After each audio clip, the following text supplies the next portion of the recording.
पश्चिम बंगाल में जंगल राज का एक उदाहरण और सामने आया है और चोपड़ा नॉर्थ दिनाजपुर में एक महिला के साथ दुर्व्यवहार हुआ है। कोड़े से पिटाई की गई है उस महिला की और एक और व्यक्ति जो कि वीडियो में दिखाई दे रहा है। ये तस्वीर जो है हर चैनल पर, सोशल मीडिया पर, हर जगह दिखाई दे रही है और बड़ा सवाल जो आज बनता है, हमारी पार्टी के राष्ट्रीय अध्यक्ष जेपी नड्डा जी ने अभी ये मुद्दा बड़ी मजबूती से उठाया है और एक्स पे अपने विचार व्यक्त किए हैं। मैं उसी को आगे बढ़ाना चाहूंगा। नॉर्थ दिनाजपुर में एक टीएमसी के लीडर हैं ताजेमुल अक्का जेसीबी। ये भारत के संविधान में आस्था नहीं रखते हैं। ममता बनर्जी के इशारे पर ये कहते हैं त्वरित न्याय करेंगे तालिबानी स्टाइल। ममता बनर्जी की आस्था अब संविधान में नहीं है। उन्होंने अपनी पार्टी के गुंडों को खुली छूट दी है कि शरिया कानून लागू करो, तालिबान का राज है, खाता ना बही, जो ममता के गुंडे कहे वही सही। सार्वजनिक स्थल पे वो एक महिला को कोड़े मार रहा है और ऐसा तभी हो सकता है जब आप टीएमसी के लीडर हों, क्योंकि आपको पता है मौन स्वीकृति है तो वो ममता बनर्जी की है। जनता बंगाल की त्रस्त है ममता बनर्जी से और ये कहना गलत नहीं होगा। जंगल राज कैसा होता है? बिल्कुल ममता राज जैसा होता है। ये हर नागरिक के लिए पीड़ाजनक है, चिंताजनक है कि एक महिला मुख्यमंत्री जिनके पास गृह मंत्रालय भी है, वे अपनी पार्टी के गुंडों को खुली छूट देती हैं और जनता की सुरक्षा की उनको चिंता नहीं है। टीएमसी के गुंडे लीडर जो हैं उनकी सुरक्षा की चिंता है। इंसाफ दिलाना है जनता को, बचाव कर रही है टीएमसी के गुंडों का। और जैसा मैंने आपको बताया, ये ताजेमुल अक्का जेसीबी, तो ये जेसीबी जो महिलाओं को प्रताड़ित करती है, कानून व्यवस्था को ध्वस्त करती है, ये जेसीबी पार्क कहां होती है?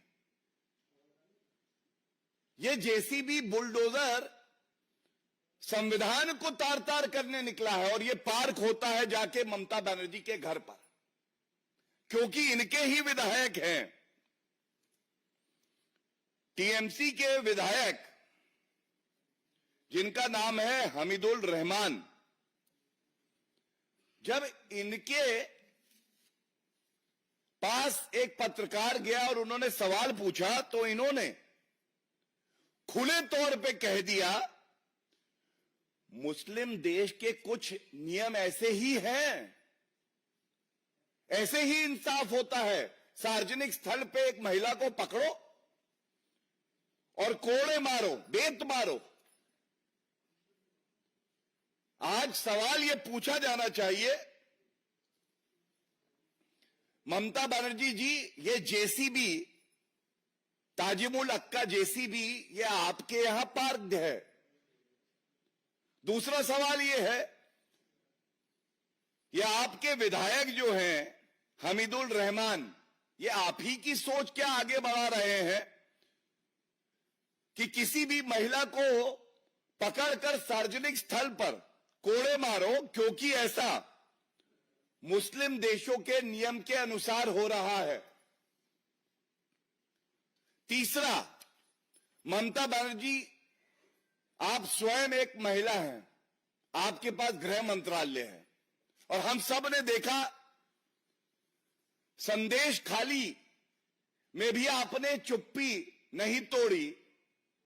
संदेश खाली ने शाहजहां दिया और नॉर्थ दिनाजपुर ने औरंगजेब ताजिमुल दिया। मैं पूछना चाहूंगा, आज जो विपक्षी दल, जो घमंडिया संविधान की प्रतिलिपि हाथ में लेके खड़े रहते हैं, क्या ये जो तालिबानी न्याय हो रहा है पश्चिम बंगाल में, वो इससे सहमत है? ममता बनर्जी, ये मुद्दा है महिलाओं की अस्मिता और अधिकार का, ये मुद्दा है ह्यूमन राइट्स का, मानव अधिकारों का। यह मुद्दा है कि आप तुष्टीकरण की राजनीति में इतना लिप्त हो गई हैं कि आपको संविधान और मानव अधिकारों की चिंता ही नहीं रही है। और यह मुद्दा है कि कानून व्यवस्था पश्चिम बंगाल में ध्वस्त है, ममता बनर्जी मस्त है। यह मुद्दा है आज घमंडिया के एक एक नेता। खड़गे जी चुप, सोनिया गांधी जी महिला है शांत, राहुल गांधी के लब सिल गए, मैं कुछ नहीं बोलूंगा। अखिलेश यादव मुंह में दही जमी हुई है, एक उनका वक्तव्य नहीं आया है। अरविंद केजरीवाल सुई पटक सन्नाटा। हमने देखा स्वाति मालीवाल जी के साथ भी क्या किया। अब बताइए, जो घमंडिया संविधान पकड़ता है हाथ में, जो संविधान की मूल भावना है, उसको तार तार किया जा रहा है पश्चिम बंगाल में। महिला की अस्मिता के साथ खेला जा रहा है और केवल भारतीय जनता पार्टी मजबूती से इस मुद्दे को उठा रही है और उस महिला और उस युवक के साथ खड़ी है। क्या आज ये सवाल नहीं पूछे जाएंगे?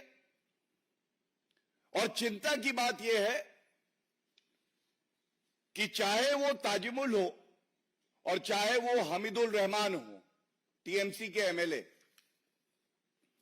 वो ये नहीं कहते हैं कि ये निंदनीय है, वो इसको सही ठहराते हैं। वो इसको मुस्लिम देशों में जैसे न्याय होता है उससे तुलना करके कहते हैं कि पश्चिम बंगाल अब तालिबान राज हो गया है, अब ये कानून से नहीं चलेगा। किसी भी महिला, किसी भी युवक को पकड़ो, खुद ही तय कर दो कि उसने गलत किया है और सजा दे दो। ममता बनर्जी, संदेश खाली हो, चाहे चुनाव से पहले और परिणाम आने के बाद हिंसा की वारदातें हो, बलात्कार हो, हत्या हो, और अब उत्तरी दिनाजपुर में ये जो निंदनीय कृत्य हुआ है, इसकी जिम्मेदारी आपकी है। और ये मांग हम उठाते हैं कि ममता बनर्जी, क्योंकि गृह मंत्रालय भी आप ही के पास है और कानून व्यवस्था ध्वस्त हो गई है, आपको इस्तीफा दे देना चाहिए।